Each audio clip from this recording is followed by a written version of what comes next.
Hey guys, it's Nailbiter, and I've got another World of Tanks replay here that I wanted to show you guys. This is the first of three replays that I want to post with the Type 61, which is the Tier 9 Japanese medium tank. This is a round on Steps and Counter. It's a Tier 9 matchup. It's actually a really nice matchup for this tank. There are only 3 Tier 9s for each team. And what's interesting about this round is that I'm using the stock gun, so it's the stock 90mm gun you can see here. I had unlocked the 105 at this point. I think this was maybe only the 5th or 6th game that I actually played with this particular tank. And I was actually surprised how effective the 90mm gun can be. I mean, since it's the same gun the STA-1 gets, the penetration isn't bad. It's 218, which is, for matchups like this, it's more than enough, really, to deal with. I mean, to deal with any Tier 8s, and for dealing with most Tier 9s, it's not much of an issue. The DPM on the gun is also really good. I was surprised how good it is, and I was running Vents and Rammer on this tank, and with both of those and a 100% crew, I think the reload is around 4.5 seconds. So that's, I mean, if you think about it, that's dealing 480 damage every 9 seconds, and a lot of these Tier 9 tanks.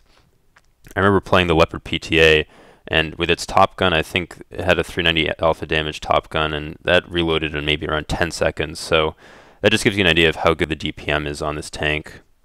So I'll get the replay started here. It's actually a fairly quick round.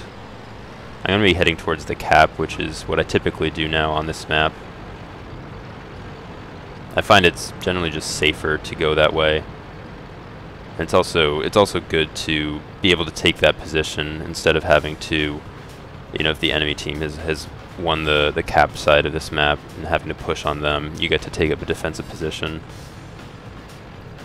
I think it was also good, a good move on my part in this particular round because, as you can see, most of my team, actually I forgot, I didn't really even realize I had free camera, but most of my team is going to the west, so I'm one of the few tanks actually heading into the direction of the cap.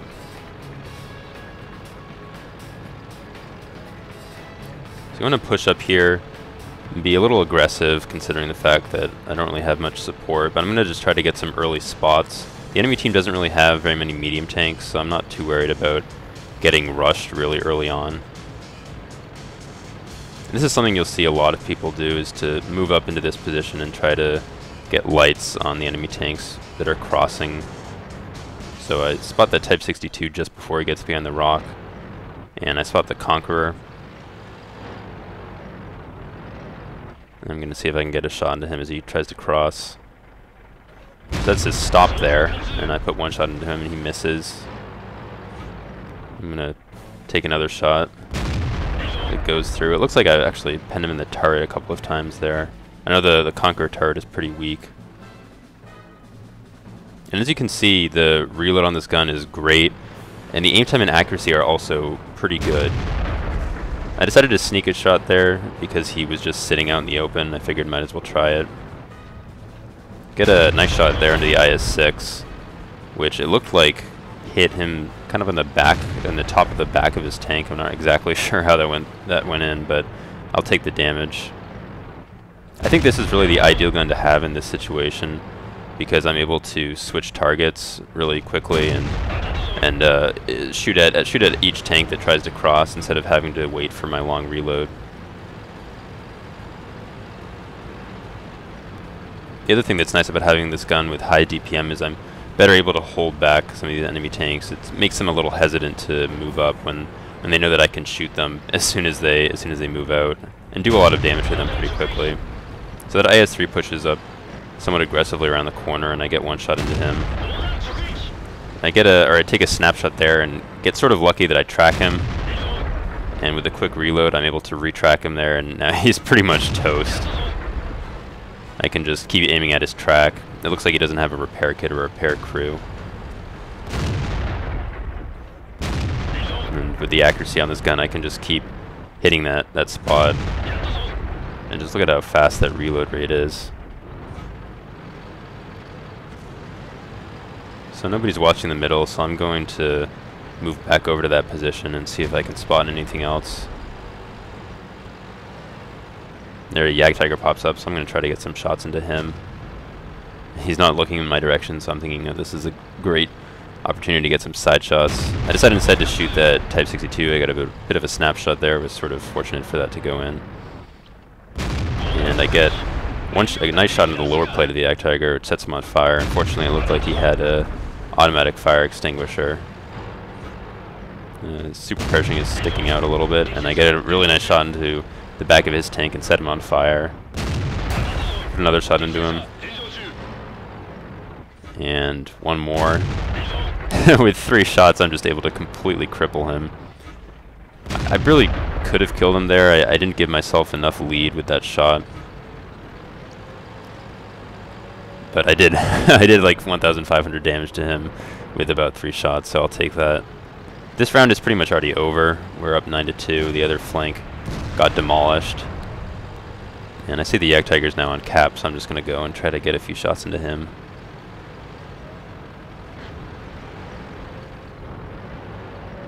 And as you can see, the penetration on this gun is more than enough to go through his lower plate. Even at an angle where I'm above him, so I'm sort of shooting down at his lower plate. Trying to hit the I-6 in the top of the turret there. Unfortunately, he backs up right of their chute. And now I see there are a couple tanks behind me, so I'm just going to rush him. And with the DPM on this gun, I can make quick work of him.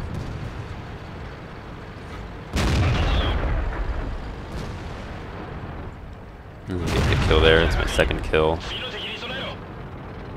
The Type 62 maybe underestimates my reload, and I take him out as well. And now it's just the Conqueror left. I would have liked to get this kill. I get one shot into him, and then I think the Jagdpanther 2 finishes him off.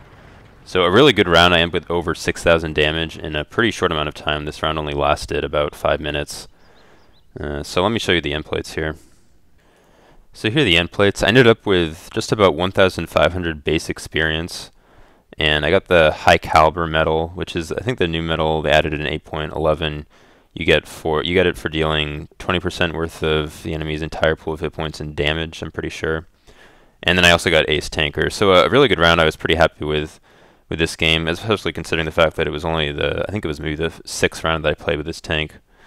So I hope you guys enjoyed the video. I have a couple more replays that I want to post with this tank, so expect to see those soon.